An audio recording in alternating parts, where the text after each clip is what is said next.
Selamat siang teman-teman semua, rekan-rekan Beta UFO. Jadi siang ini saya akan membahas tentang alien abduction. Jadi dalam salah satu kajian ufologi itu ada tentang alien abduction.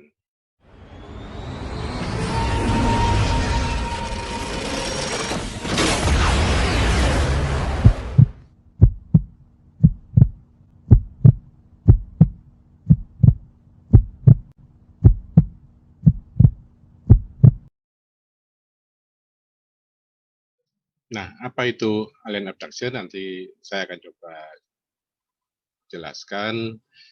Hanya memang saya akan kemukakan secara dasar-dasarnya saja dulu ya. Nanti untuk referensi selanjutnya rekan-rekan Beta UFO bisa juga mencari lebih jauh ya di baik melalui internet atau membaca buku-buku tentang kasus-kasus penculikan oleh alien. Nah, apa itu alien abduction? Jadi kalau diterjemahkan secara umum adalah penculikan oleh alien sebetulnya. Nah, apakah abdukti percaya ya mereka benar-benar diculik oleh alien? Jadi ada banyak laporan, ya, terutama juga di Indonesia ada, di mana ada yang punya pengalaman mereka merasa sensasi ya, atau bahkan bercerita bohong untuk uang. Jadi hal ini juga bisa saja terjadi. Nah, hal seperti ini yang perlu diwaspadai ya sebagai peneliti UFO karena kita tidak melepas kemungkinan bahwa ada orang-orang yang berbohong. Nah, kemudian apakah mereka gila ya atau skizofrenia? Karena ada juga kasus-kasus skizofrenia atau gangguan kejiwaan yang membuat orang itu mengalami delusi ya, karena tercampurnya antara realitas dan fiksi atau khayalan, fantasinya. Ini kebetulan latar belakang saya adalah psikologi, jadi saya pernah juga mempelajari tentang kasus-kasus skizofrenia. Jadi bisa juga karena mengalami mimpi yang sangat jelas ya, dan ini mempengaruhi ingatannya karena ingatan itu juga bisa salah. Jadi kita jangan terlalu percaya dengan ingatan kita karena ingatan itu juga bisa menipu. Ada false memory. Tetapi meskipun demikian, ya, dari semua kemungkinan ini, entah bohong, entah mereka cuma berfantasi, karena ada juga orang yang berfantasi dan kemudian sangat percaya pada apa yang difantasikannya itu. Nah, dan juga kemungkinan ada orang-orang juga yang mengalami skizofrenia. Nah, fenomena ini diselidiki secara serius oleh banyak ahli, dan ahli yang menyelidikinya bukan ahli yang sembarangan, mereka juga para akademisi yang kredibel di bidangnya, dan mereka juga aktif dalam melakukan penelitian maupun mengajar ya. Misalnya seperti John Mack PhD ya. Namun John Mack ini sudah almarhum. Kemudian ada Richard McNally, ada juga Susan Clancy PhD. Nah, Susan Clancy bahkan memastikan melalui studi yang dilakukan itu para abdukti, jadi abdukti ini adalah orang-orang yang diculik oleh alien, bisa dipastikan tidak gila. Di Amerika khususnya itu ada sekitar ya banyak ya 3 juta orang yang menyatakan mereka mengalami penculikan oleh alien. Jadi bukan hal yang sedikit ya. Kenapa ini kok bisa terjadi? Mungkin ada yang bertanya ya, kenapa hanya di Amerika ya banyak kasus-kasus penculikan oleh alien? Sebetulnya mungkin di tempat lain juga ada, namun tidak terdata dengan baik. Juga mungkin kasus-kasusnya dianggap bukan oleh alien. Nah, ini ada beberapa referensi yang saya gunakan, ada juga referensi lain yang tidak saya cantumkan di sini. Nah, untuk definisi, jadi supaya kita menyamakan konsep, Jadi alien abduction ini adalah di mana seseorang mengaku diculik oleh makhluk luar angkasa untuk tujuan yang belum diketahui, namun biasanya ini melibatkan prosedur medis, ya, pemeriksaan dan atau impregnasi. Impregnasi ini kehamilan. Nah, ini dari paranormalencyclopedia.com. Kemudian apa itu abdukti? Ya, abdukti adalah seseorang yang mengaku telah diculik.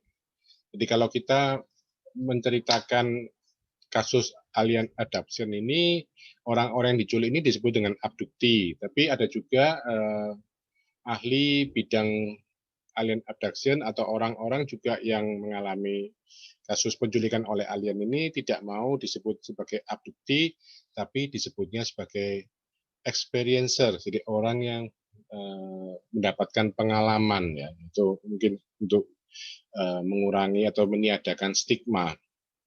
Lalu ada juga istilah hybrid, ya, yaitu setengah alien dan setengah manusia. Nanti istilah-istilah ini akan sering muncul.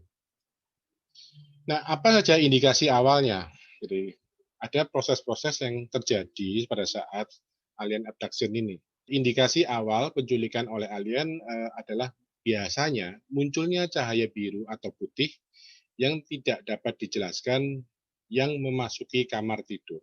Jadi ilustrasinya seperti yang ada di gambar ini, ya. Lalu sering disertai dengan suara berdengung atau gumaman yang aneh atau rasa kehadiran yang tidak biasa dan penampakan langsung satu atau lebih alien di dalam ruangan, ya, ini juga bisa merupakan indikasi yang lain.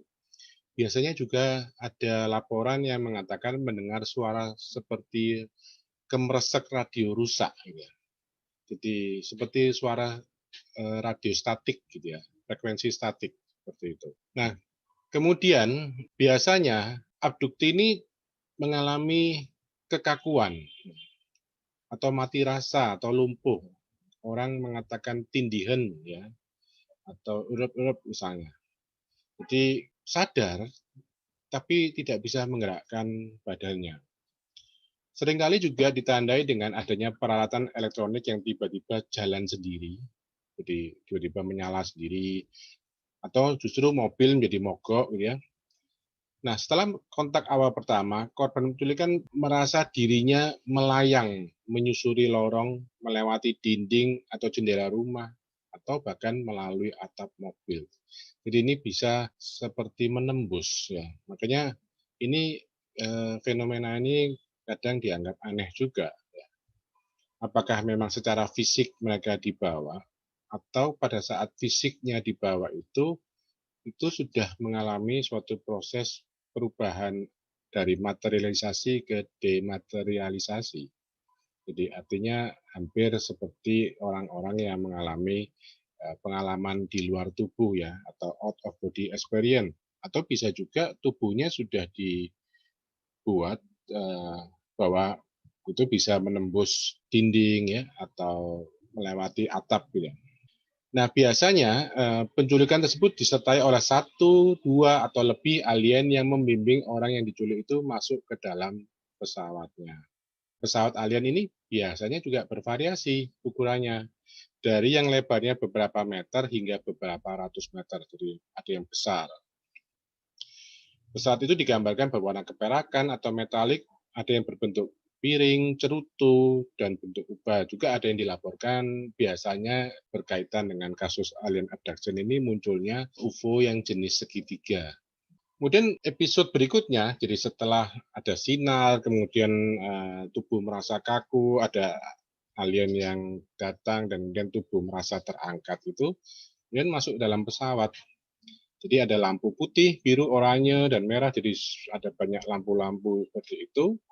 Memancar dari dasar pesawat diasosiasikan dengan lubang pengunci seperti portal yang melapisi tepi luar. Jadi ada seperti portalnya dan itu ada lampu-lampu yang beraneka ragam, gitu ya. Begitu yang diculik berada di dalam pesawat, mereka mendapati berada di ruangan gelap yang kecil, lalu dibawa ke tempat yang lebih besar. Jadi ini juga diteliti oleh John Mack ya. Dalam bukunya kita bisa baca di Human Encounters with Aliens Abduction. Ini diterbitkan tahun 1994. Nah, ruang yang lebih besar nampak terang dengan kilau yang kabur dari sumber cahaya tak langsung di dinding.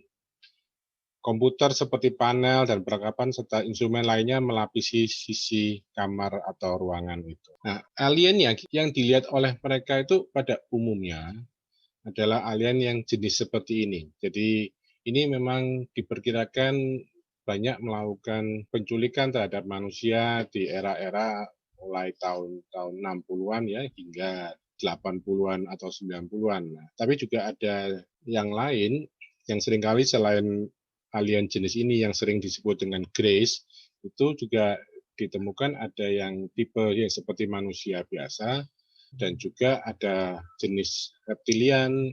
Selain itu juga ada jenis insektoid atau serangga yang sering disebut dengan mantis ya, karena bentuknya seperti belalang sembah. Nah, alien Grace ini adalah alien yang jenisnya paling umum ya, dikenal saat penculikan. Kenapa atau apa jenis alien ini nanti akan kita bahas mungkin di lain kesempatan. Nah, bentuknya biasanya kepalanya yang lebih besar dari proporsi badannya, kemudian mata yang miring, besar, dan hitam, hidung biasanya tidak begitu jelas nampak, mulut diindikasikan dengan celah kecil tanpa bibir, lengannya panjang ya dan kecil tipis gitu, bisa sampai lutut jadi tampak menjuntai gitu, kakinya pendek dan kurus. Nah, prosedurnya apa yang terjadi setelah berada di pesawat ya? Menurut John Mack, komunikasi antar alien dengan manusia biasanya terjadi secara telepati. Jadi dari pikiran ke pikiran ya. Prosedurnya dimulai dengan korban dilepaskan pakaiannya atau hanya memakai satu carik kain kemudian diletakkan di atas meja.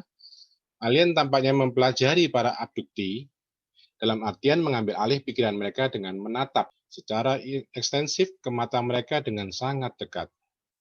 Ini menarik karena kasus di mana alien melakukan transfer pikiran atau informasi ke dalam pikiran seseorang itu bisa melalui seperti dengan tatapan mata begitu. Itu terjadi juga ada satu laporan di mana seorang yang bernama Dr. Dan Bulls itu dia di fasilitas S4 di dekat area 51 itu dia memang seorang ahli mikrobiologi yang mendapatkan tugas untuk merawat ya sosok alien. Jadi Dan Boris ini menjadi seorang whistleblower. Dia menceritakan saat itu dia memang ditugaskan menyuntik dan kemudian aliennya seakan menyerang dia dan dia terjengkang, aliennya kemudian menindihnya dan menatap dan kemudian dia mentransfer pikirannya langsung. Nanti itu akan saya coba bahas di lain kesempatan. Nah, alien akan mengambil kulit, rambut, dan sampel lainnya dari tubuh abdukti dengan menggunakan alat. Alat itu digunakan untuk menembus setiap bagian tubuh korban penculikan, termasuk di hidung, sinus, mata, telinga, bagian kepala, lengan, kaki perut, ya, dan genitalia.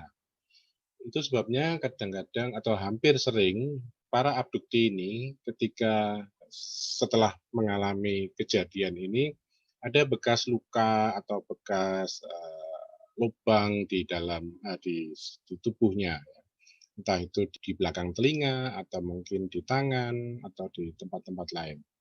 Biasanya berukuran 2 sampai 3 mm ya. Ada benda implan ditempatkan di belakang telinga atau di dalam rongga hidung.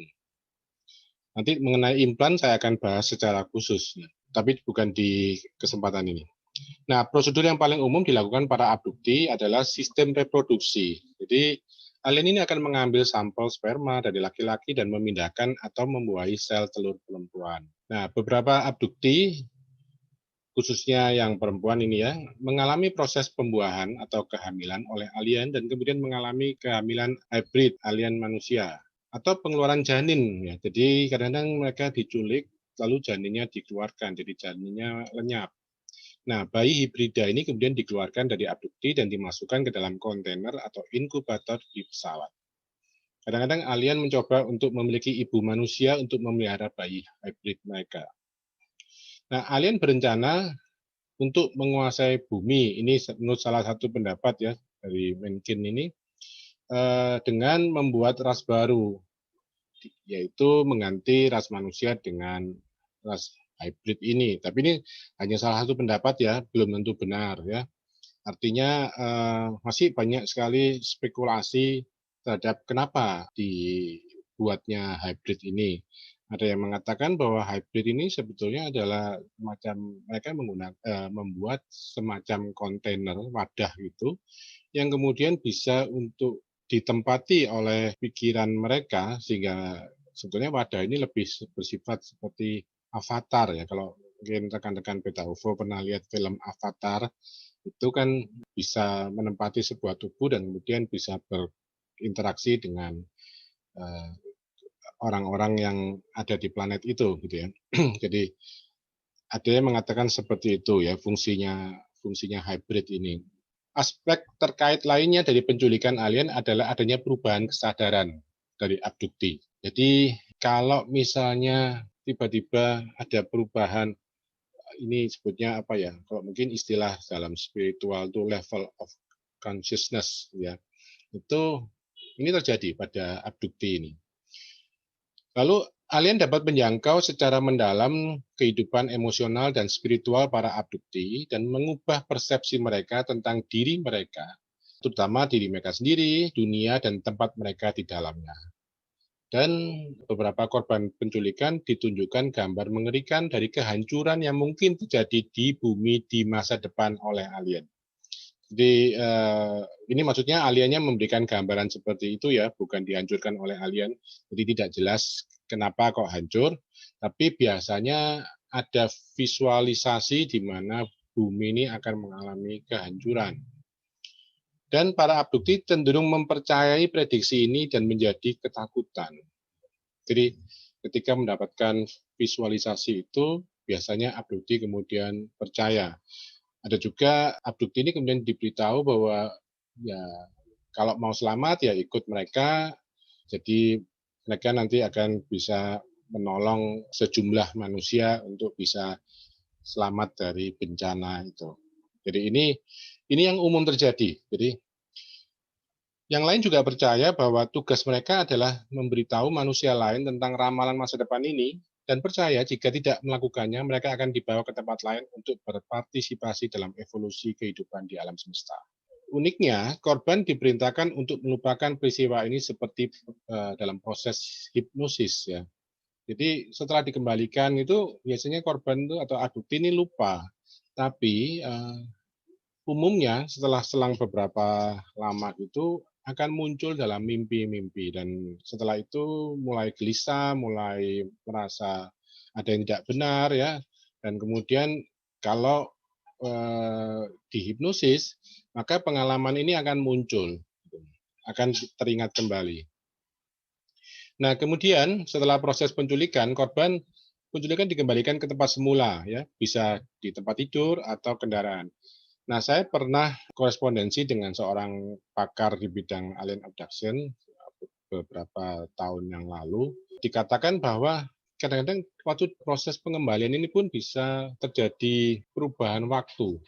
Jadi misalnya saja diculik jam 7 malam, itu bisa saja dikembalikan jam 6 malam, jadi 1 jam sebelumnya. Jadi ada kesalahan waktu.